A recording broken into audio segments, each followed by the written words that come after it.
రాగి దోశ చాలా చాలా టేస్టీగా ఉంది. మీరు కూడా ట్రై చేయండి. హలో హాయ్ అండి, అందరికీ వెల్కమ్ టు మై ఛానల్. నేను మీ ముందుకి రాగి దోశని ఎలా ప్రిపేర్ చేసుకోవాలి పక్కా కొలతలతో చూపించబోతున్నాను. ఇక్కడ మీరు చూస్తున్నారు కదా, నేను చూపిస్తున్న గ్లాస్తో ఏ గ్లాస్ అయినా సరే నేనైతే ఈ గ్లాస్ తీసుకున్నాను.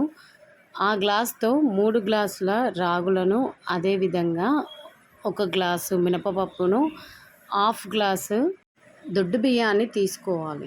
వీటన్నిటిని నేను చెప్పిన విధంగా పక్కా కొలతలతో తీసుకొని 1కి 3, 4 సార్లు శుభ్రంగా కడుక్కొని వాటిలో మళ్ళీ వాటర్ పోసి 5 నుండి 6 గంటల వరకు నానబెట్టుకోవాలి. అలా పప్పు చక్కగా నానిన తర్వాత కొద్ది కొద్దిగా మిక్సీ జారులోకి వేసుకొని దానిని మెత్తని పిండిగా తయారు చేసుకోవాలి.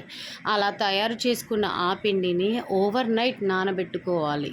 మార్నింగ్ వరకు పిండి మొత్తము చాలా బాగా పొంగి చాలా బాగా పులిసి దోశలు మాత్రం చాలా చాలా టేస్టీగా వచ్చాయి. అసలు నేనైతే అనుకోలేదు ఇంత చక్కగా రాగి దోశలు అవుతాయని. కానీ టేస్ట్ మాత్రం చాలా బాగుంది. చాలామంది పిల్లలు ఇలాంటి హెల్తీ ఫుడ్ తినడానికి ఇష్టపడరు. అంటే వారికి టేస్ట్ అంత బాగుండదు కాబట్టి వారు తినరు. కానీ తల్లిగా మనము బాధ్యత వహించి మనం వీక్లీ వన్స్ అయినా మన పిల్లల కోసం ఇలాంటి ఫుడ్ని చేసి వారికి బాగుంది, టేస్ట్ చాలా బాగుంది అని చెప్పి వారితో తినిపించడానికి ట్రై చేయాలి.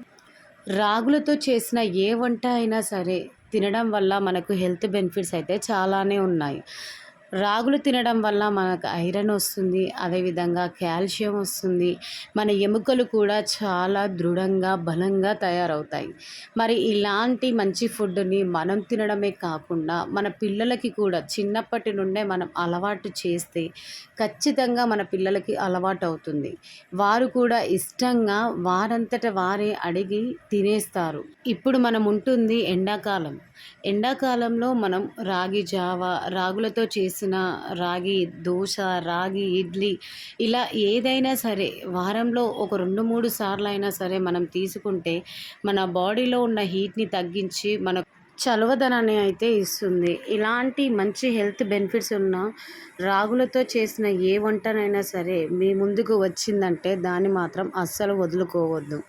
ఇంకా మీ పిల్లలకి కూడా చిన్నప్పటి నుండే మంచి మంచి ఫుడ్ని, ఇలాంటి అప్పటి కాలంలో తినే ఫుడ్ని అన్నిటినీ కూడా మంచిగా పిల్లలకి అలవాటు చేసుకుంటే పిల్లల హెల్త్ కూడా బాగుంటుంది. వాళ్ళకి ఎలాంటి అనారోగ్య సమస్యలు కూడా రావు. నేనైతే మా పిల్లలకు చిన్నప్పటి నుండి ఫుడ్ విషయంలో వారికి మాత్రం చాయిస్ ఎప్పుడు ఇవ్వను. నాకు నచ్చింది, పిల్లల హెల్త్ బాగుండేది నేను వారి కోసం అయితే ప్రిపేర్ చేస్తాను. మా పిల్లలు కూడా చిన్నప్పటి నుండే అలాంటి ఫుడ్కే అలవాటు పడ్డారు. నేను ఏది వండినా, ఎలాంటి వంటకాలు చేసినా వారు మాత్రం ఇష్టపడే తింటారు.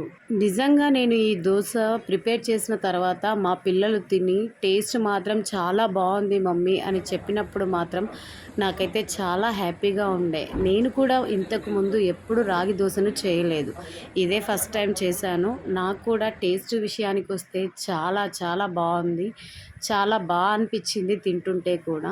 మీరు కూడా తప్పకుండా ఈ రాగి దోశని మీ ఇంట్లో మీ పిల్లల కోసం తయారు చేసి వారి కోసం పెట్టండి.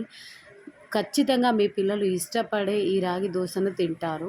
మరిన్ని మంచి మంచి వీడియోస్ కోసం మీరు మా వీడియోస్ని ఫాలో చేయండి.